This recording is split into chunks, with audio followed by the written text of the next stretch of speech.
Hey guys, Christian here. Welcome back to another video. Today we're going to be working on the 335i yet again, but we're going to do something different today. This right here is my E90, a 2009 model 335i with the N54 motor. If you guys have been around the channel for a while, you guys know that this car is producing a ton of power. Last time we dynoed it, it was at 715 wheel horsepower. And one of the things that, you know, what happens when you go to a car show or something, people always ask you to pop the hood, and I don't really like to show it off just because of how unorganized it looks under the hood. So today we're going to work on the engine bay and try to see if we can polish it up and make it look presentable. So this right here is the current state of my engine bay. If you guys remember when I first purchased the car several months ago, it looked very bad. I don't know what was going on underneath the engine bay. It looked like nobody has ever cleaned it, and you know, the choices for aesthetic modifications were kind of weird. One of the things we're going to tackle today is the cowl system. The E90X 335 normally comes with one that just kind of covers up this entire section, and it becomes super annoying because in order to take the beauty cover off and to actually work on the actual engine, you always have to remove it, and it's always in the way, and it just doesn't look the best. Normally people just remove them and they'll go with like a BMS cowl filter option that goes right here. It's like small filter, just bolts on here to the factory holes, but I'm not a big fan of those. One, the filters are pretty small, and two, it exposes the DME box, and I think under hard rain or if you're ever pressure washing the car, you always have that slight possibility of water getting into that. And for that reason, you know, I've seen kind of some nightmare scenarios happen with some people in the community where their DME gets pretty screwed up. So that's just an option I wasn't willing to go with. Plus, I don't like the idea of just removing the filters, washing them, and put them back on. It just, I don't know, not a good look for me. And of course, it also doesn't cover up a lot of this kind of wire stuff that you see back here as well. Another thing I'm looking to address today is the expansion tank, which is normally located on this side, but since we're rocking a DR700 bottom mount single turbo kit, this side is pretty cluttered. We have the intake here, and we have all this piping, so it's just too squeezed in. Wastegate's there, so of course we had to relocate it to this side. The problem to having it on this side is that is also pretty cluttered. There's nowhere to essentially install it. Doc Race does come with like a bracket where you can install it here, but there's an issue with that. I ended up closing the hood several times, and I actually dented the hood because of the top of the cap here protrudes, and it makes these marks, as you guys can see. And then of course an additional issue is that the power steering tank just kind of floats around here, and there's a chance that it can leak over time just because of all the movement. I chose not to like fabricate some kind of a bracket to, I don't know, I guess mount it somewhere. So we decided to go with a different option that should just kind of solve all of this in one step. And the other thing that is not really needed but can really help with intake temperatures is the snorkel here. Typically on a 335i you have the snorkel that comes this way, and it'll connect to the air filter box. If you have the stock one, it'll lead air into this side, so it'll come in this way up here through the snorkel to the inbox. Or if you have like the dual cone air intakes, which by the way I sell on vehiclevirus.com, link down in the description, you'll have the snorkel just kind of open here, feeding air this way. With the 335D snorkel, they have the intake system on the left side, like left lower side. So you can buy, I'll show you guys here in a bit, but you can essentially buy the snorkel that filters air this way, which should lead to better intake temperatures going forward. The upgrades or modifications, whatever you want to call it, that I'm about to install to the engine bay of the car are pretty damn expensive, and even for myself was very hard to bite the bullet and actually spend that money. Is it worth it? I mean, it's pretty subjective. If you have the money, then maybe it's worth it. If you don't have the money, maybe you think it's not worth it. But let me show you guys what I got. So what we have here on top of the E30 is a bunch of BMW plastic. No surprise, they do specialize in plastic, and they charge an excessive amount of money for this plastic as well. Plastic! So the first thing we have right here is the 335D snorkel. So it installs to the front clip of the car this way, and you notice the opening, so it's gonna guide air to the passenger side of the vehicle where the intake is at. So pretty self-explanatory. You can buy this on either ECS Tuning or FCP Hero for like 40 bucks, very cheap. Or you can do a different option, which Ali has. I'll show you guys here real quick. So on his 335, he has a product from Turner Motorsports, which probably should be a lot more effective than the 335D one that I have, because it takes it directly over to where the intakes are at. It's wrinkle black, metal, probably a lot more durable. Looks pretty clean as well, but I just didn't want to spend the extra 100 bucks. I think this is 150 bucks, but looks pretty cool. And of course he combined it with intake scoops and the stock funnel or whatever you want to call that. But yeah, that's another option. I'll link this option down in the description below, as well as the 335 D1. This opinion might be unfavorable. I just think that this looks a bit cleaner in the engine bay. I've seen it before. I'll show you guys later on what the finished product looks like, and then you guys make your decision. What we have right here is not the regular 335 cowl system. We actually have the one from the E90X M3. Of course, it's the M3, so they had to get the cooler, you know, set up. Essentially, this sits across the back of the engine bay, right back there, unlike the regular 335 one that covers all of this right here. It makes it impossible to remove the beauty cover to get to the engine, valve cover and stuff like that. This one has an opening in the middle, which allows you to work on a car without having to remove this. It has a very, very clean setup, and then this just kind of sits up top where the AC vent things are at. So that goes right there.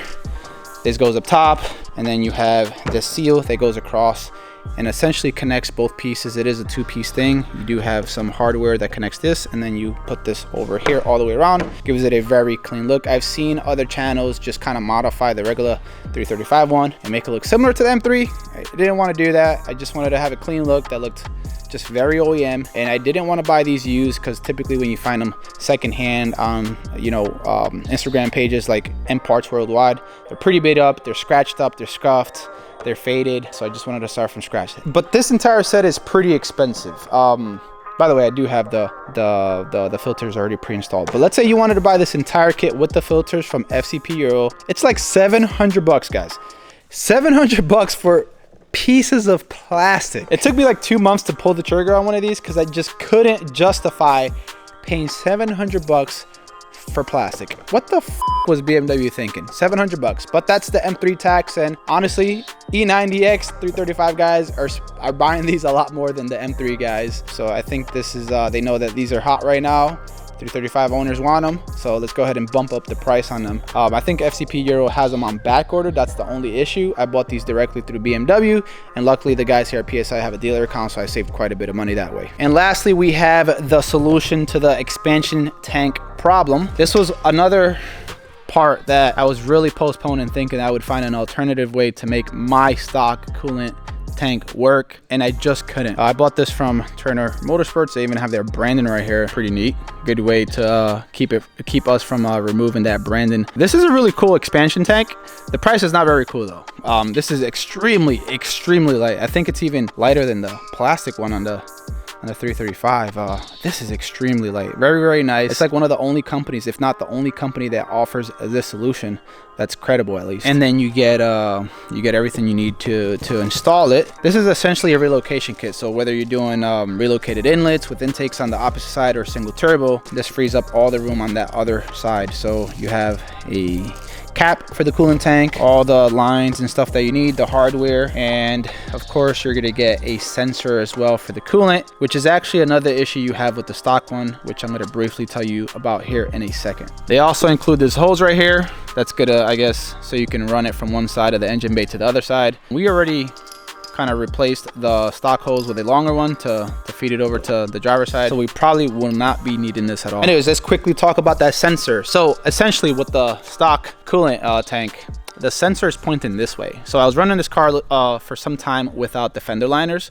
The sensor pulls this way, and the minute I made any kind of sharp turn on this car, I would completely destroy the sensor. I went through 3 sensors. In any of my previous videos where I show my my cluster, you guys probably always see a coolant tank warning. That's because I always destroy the sensor that's on here, because it's pointing this way towards the wheel, and I pretty much destroy it. So I decided not to replace it until I get the expansion tank, which puts the sensor facing the opposite way. So the installation for this should be pretty simple, since we already have the hose that's running from the other side. We'll remove this, all the lines drain the fluid, and we'll place this here, and then this spot right here, let me set this down real quick. This is actually where the power steering is supposed to bolt onto. The only thing is that my charge pipe is there, and I'm not sure exactly how that's going to work.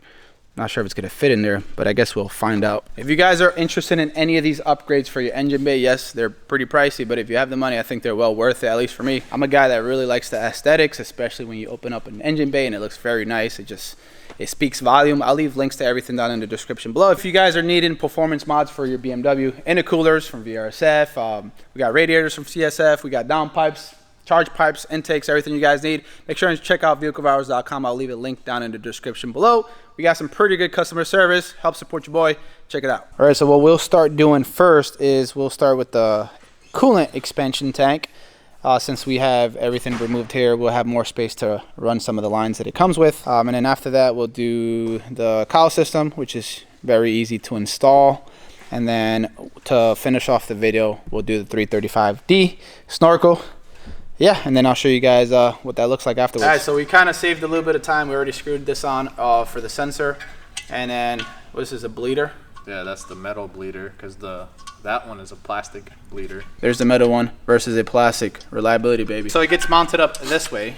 And as you guys can see, the sensor gets plugged in towards the back, right? So it's no longer towards the wheel well where it can get destroyed. The line that I said I have to run, it's not really a line, but it's more the electrical connection that connects over to the sensor. So that needs to be from the passenger side, routed underneath or through the back side over here to the driver's side. The installation is pretty straightforward. Remove the factory connectors from the old expansion tank and transfer them over to the new one. Using hose clamps can really help from making a huge coolant mess everywhere. You'd still lose some coolant, but not as much. All right, so now that we have the OEM tank, wow, it's actually a lot heavier than the aluminum one, so a lot more durable, lightweight. So there you go, weight savings. Another thing too, this part from BMW is such a stupid design. It's actually a two-piece thing. It's like fused together right here. This is typically where they fail over time. So right, with an excessive amount of heat over time on these N54s, they'll start to crack, this starts to separate, and then it becomes an absolute nightmare, especially if you got a high horsepower car. And this happens while you're doing it, you know, doing a mid-pull. That really does suck. And remember I was telling you guys about that sensor? Yeah, it didn't really survive. It got destroyed. This is the third sensor I've put on here. After 150 bucks, I just kind of gave up on it. But this is what happens. It gets shredded, especially when you have an aggressive wheel set like I do and you don't run any fender liners. Yeah, that's what happens. 50 bucks, hit me up on IG, I know what I have. We got some serious booty hole fitment over here though. Ooh, that's not too bad. But yeah, I'm not too confident about that power steering pump though. Fitment for my particular engine setup was a bit of a pain since I'm running a Dock Race intake manifold that doesn't use the factory location for the throttle body.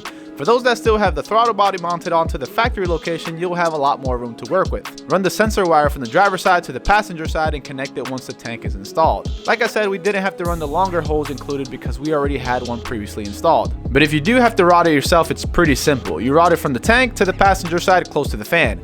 Zip tie it to the fan shroud, but make sure it doesn't come in contact with the fan blades for obvious reasons. The hose connects to what I believe is the thermostat hose, which you'll have to cut and use the brass fittings that come with the Turner kit. It's kind of hard to show you guys exactly how it looked, but if you see on screen now, this is the direction you'll like to route it in. The kit also comes with an L-shaped hose that should make fitment better, especially with my setup. Unfortunately, I couldn't mount the power steering pump to the expansion tank because of the charge pipe, so I'll have to make a custom bracket later on. I was trying to hide this so it looks prettier, but it's gonna have to go, let me see if I can route it this way at least. Nope, it's not gonna work. It has to go over, unfortunately. Damn, right over the tile. So it's gonna have to run over the charge pipe. Unfortunately, we need a clamp here to connect our hair, and then we got the two bolts that's gonna connect this in place right here for the expansion tank, and we're pretty much done. That's how easy the installation is. So we're gonna have to address this hose because it does put tension on it. Yeah. It does have, see, it's not free. Yeah, it's not free. You need to address your hose. I need to address this hose like the numbers at your house. Different area codes. Did you catch that though? Did you catch that? By the way, that's not original. I got that from Kendrick Perkins, like ESPN analyst, sports analyst. That's another thing that's dangling, isn't it? Let's put the catch can right here. Probably mounts perfectly. I wonder how much oil has it picked up yet. Oh. Alright, let's see the blow by, baby. Definitely don't look like 1060. It looks like. Show the people, dude. Take a shot. There's not that much. Now you guys get to see some serious wires everywhere. You know, essentially I took all the wires from the O2 sensors and just tucked them under the bed. I zip tied them and just tucked them under the bed, you know. It's clean, Mom. It works. It's clean. Did you take it off? No. The catch can's not even connected. That's why there was no oil in there. That's what happens when you stuff everything under the bed. We fixed the whole damn mess. Zip tied back everything. O2 sensor wires. Kind of tucked everything towards the back here. The oil catch can connected it right back to the intake system. So that's how it's supposed to be. Maybe we'll catch some oil next time. Let's see this pro cable management. It's called under the bed. Hey Johnny, did you clean your room? Yes. Throw us a beauty cover on. Final touch. We'll leave this like this because we're gonna have to add coolant and bleed it anyway. So, all right, I'll go ahead and move on to the cowl system, and after that, then we'll do the 335D snorkel. Yep, we got the M3 cowl. That's what we're moving on to. Pretty easy to install. You have the short side, goes passenger side, driver side for the long side, and essentially they're gonna overlap like this. This will go over the DME box, and it's gonna fit right into the seal that you guys see right here. Should fit snugly. Snugly? Is that a word? Snugly? Snugly or snug. Then we have this side, and let's see. Boom, right there.